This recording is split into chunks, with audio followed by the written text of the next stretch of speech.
واللاعب نيفيز تياغو نيفيز لاعب الهلال السابق ترك مساحة كبيرة في قلوب العشاق في السعودية. يلعب الآن للجزيرة الإماراتي.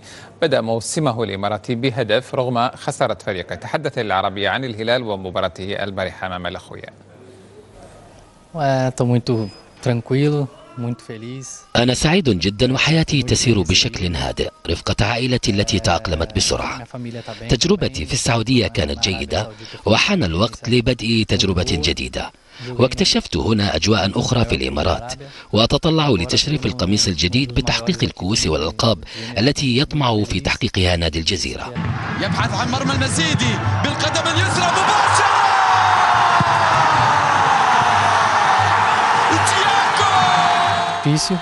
أنا فخور بتجربتي مع الهلال، حيث قضيت 3 مواسم شاركت فيها زملائي في الهلال الكثير من الأفراح، لكن طويت هذه الصفحة واليوم أعيش قصة جديدة اسمها نادي الجزيرة، وواجبي كلاعب محترف الإخلاص لفريق الجديد.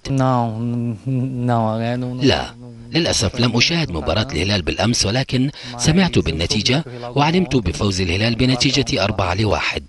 والنتيجة تعكس وجود مدرب كبير وقدير ولاعبين من طراز عال في الهلال. عشت لحظات حلوة وجميلة مع الهلال، ولا أنسى وقفة الجماهير الهلالية وراء الفريق حتى عندما كنا نقدم أداء متواضعا. شكرا للجميع لأن الإدارة كانت ملتفة حولنا. ومن الذكريات الجميلة مشوارنا في كأس آسيا والوصول للنهائي، وكنا قريبين من التتويج باللقب. كارلوس إدواردو أعرفه جيدا، وكان يلعب لنادي فلومينينزي، ولكن لم أشاهده منذ فترة.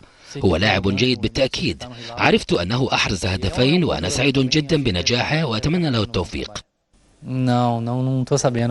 أعتقد أن إدواردو محظوظ باللعب للهلال، لأنه سيجد نفسه محاطا بنخبة من اللاعبين الجادين، وأتوقع أن يسجل المزيد من الأهداف في هذا الموسم مع الهلال.